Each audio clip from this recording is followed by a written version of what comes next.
وانزلنا من السماء ماء بقدر فاسكناه في الارض وانا على ذهاب به لقادرون۔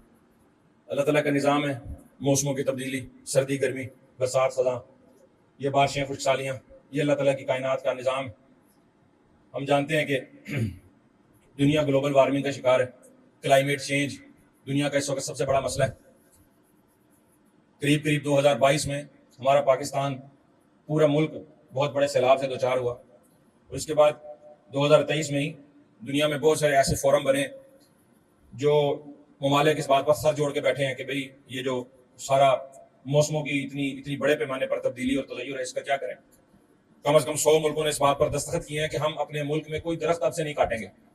اور اس کے علاوہ کچھ ایسے فورم ہیں جس میں یہ بات کی گئی ہے، یونائٹڈ نیشن کا جو گلوبل چارٹر ہے اس کو باقاعدہ تعلیمی نظام کا پوری دنیا میں ہر ملک کے تعلیمی نظام کے اندر حصہ بنا دیا گیا، سسٹینیبل گولز کے نام سے، کہ بچوں کو یونیورسٹیوں کے اندر بھی باتیں پڑھائی جائیں، اور ان کے اندر سب سے بڑی چیز ہے کہ کلائمیٹ چینج۔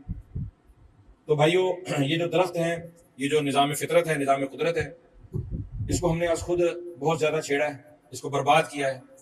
یہ جو لاہور ہے یہ کبھی باغوں کا شہر تھا، درختوں کا شہر تھا، سبزے اور ہریالی کا شہر تھا، لیکن آپ دیکھ لیں کہ یہ سارے سبزے کی جگہ پر یہاں درختوں کے جنگل کی جگہ یہاں کنکریٹ کے جنگل ہو گئے۔ گرمی بڑھتی ہے، موسم کا تغیر بڑھتا ہے، دریاؤں کے اور پانی کے راستوں کے اوپر ہاؤسنگ اسکیمیں بن گئی اور فرش پکے ہو گئے ہیں، زمین کے اندر پانی جا نہیں رہا۔ تو یہ ہماری اپنی نااہلیاں تو بے شک ہیں ہی ہیں اس میں۔ یعنی اسلام آباد کے اندر پچھلے دنوں آپ نے سوشل میڈیا پر بڑا وہ ہوا دیکھا کہ ایک مجسمہ نصب کیا جا رہا ہے ایک ہاتھ کا جس میں کچھ گیند ہیں، تو لوگوں نے بڑا اس پر کہ بھئی اس کو ہٹایا جانا چاہیے، یہ ذومانی یعنی تاثر رکھتا ہے۔ میرا اس پہ سوال یہ ہے کہ یعنی اتنے پیسے لگا کر ایک اس طرح کا اسٹیچو کھڑا کرنا، ایک بے معنی بے مطلب اسٹیچو کھڑا کرنا اور پھر اس کو گرا دینا، یہ دونوں فیصلے ہی اس کی بجائے کوئی 10 ایسے انڈر گراؤنڈ بور کر لے جاتے، شاید جتنے پیسوں میں وہ لگے اس میں 100 بور ہو جاتے۔ زمین کا پانی انڈر گراؤنڈ جو ریزروائر ہے زمین کے، اس کو واپس دے۔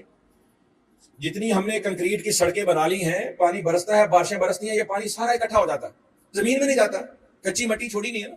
ہمارے گھروں کے دائیں بائیں کیاریاں ہیں تو ان کیاریوں کو بھی ہم نے ٹائلیں لگا کے پکا کر لیا ہے۔ تو پانی زمین میں جائے کیسے؟ وہ پانی جو کبھی 60 فٹ پہ لاہور میں نکل آتا تھا اب 600 فٹ پہ نکلتا ہے۔ تو یہ جو پانی کی قلت ہے، یہ جو درختوں کی قلت ہے بھائیو، یہ آنے والی نسلوں کے لیے مصیبت ہے۔ یہ جو بارشیں زیادہ ہو رہی ہیں، یہ جو گرمی سردی کے موسم کے اندر سارا بگاڑ آیا ہوا ہے، یہ بما کسبت ایدیکم، اللہ کہتے ہیں ظاہر الفساد فی البر والبحر بما کسبت ایدیکم۔ ہمیں اس پر سوچنا چاہیے۔ ہم نے تو کوشش کی، یعنی ابھی ذمہ داری ادا نہیں کی، لیکن ہم نے یہ کوشش کی ہے کہ ہم نے اپنے اس ممبر سے پہلے باقاعدہ اس بارے میں جمعے پڑھائے ہیں، شجر کاری کی اہمیت، پانی کی اہمیت، پانی کو بچائیے، پانی نہ ضائع کیجیے، زیادہ سے زیادہ درخت لگائیے۔ اس طرح کے موسموں کے اندر بارش سے بچاؤ بھی ضروری ہے۔ اب دیکھیے، اور اس میں بھائیو ہاہاکار مچانے سے مسائل حل نہیں ہوتے، گالم گلوچ کرنے سے۔ وہ وائرل ویڈیو آپ کے علم میں ہے جس میں وہ گالم گلوچ سے لوگوں نے بڑا اس کو جو ہے نا مختلف طریقوں سے پیش کیا ہے۔ گالیوں کی کبھی بھی حوصلہ افزائی نہیں کی جانی چاہیے، مسائل ہوتے ہیں، ان مسائل کو حل کرنے کی طرف جانا چاہیے۔ بڑے بڑے ترقی یافتہ ملک بیچارے اس چیز سے الجھ رہے ہیں، بارشیں بے وقت ہو رہی ہیں، ضرورت سے زیادہ ہو رہی ہیں، اللہ سے دعا مانگنی چاہیے، اللہم صیبا نافعا، اللہم اے اللہ یہ بارشیں جو ہے نا یہ ہم سے دور لے جائیں، کو فائدہ مند بنا، نفع بخش بنا۔ ہمارے گناہ بھی ہیں، ہماری نااہلیاں بھی ہیں، تو اللہ تعالیٰ ہمارے حال پر رحم فرمائے۔ پنڈی کے بارے میں اور یہ چکوال کے علاقے سے، اور میں کل سفر میں تھا تو میں نے تو دیکھا کہ ہمارے جو زمینی علاقے ہیں پنجاب کے، یہ سارا شیخوپورہ اور یہ سکھیکی کا یہ سارا حافظ آباد کا علاقہ ہے، وہ بھی سارا تقریباً فصلیں تباہ ہوئی ہیں، اور وہ ایک قسم کے سیلابی صورتحال کا شکار ہیں۔ لاہور کے اندر بھی اتنی شدید بارش ہے، اللہ کا شکر ہے الحمدللہ۔ ہم لاہوریوں کو ویسے بھی ایک عادت پڑ گئی ہر وقت شکوہ شکایت کرتے رہنے کی، تو یہ اللہ کا شکر ہے بڑا کہ بارش اتنی بھی ہوتی ہے پھر بھی کسی نہ کسی طرح زندگی رواں دواں چل رہی ہے۔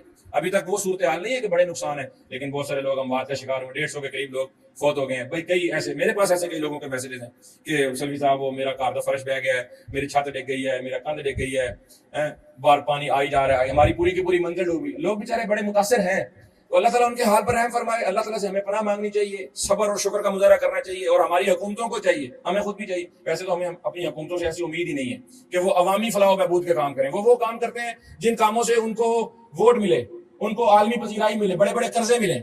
لوگوں کی فلاح و بہبود کے کام کرنا ہماری حکومتوں کے ترجیحات میں نہیں ہے، یہ کام آپ نے اور ہم نے انجمن جو ہے نا اپنی وہ باہمی خدمت خلق کی بنا کے ہی کرنے ہوتے ہیں۔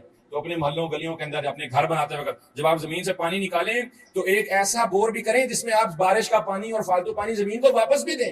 آنے والی نسل کا سوچیں بھائی، اپنی آنے والی اولاد کا سوچیں، یہ مستقبل ان کا بھی سوچیں، زمین کا یہ حق ہے۔ تو اللہ تعالیٰ اس معاملے میں بھی ہمارے حال پر رحم فرمائے۔ اضافی بارشوں کا جو وبال ہے، اس کی سیلابی صورتحال ہے، اللہ تعالیٰ اس سے پورے ملک کو محفوظ فرمائے۔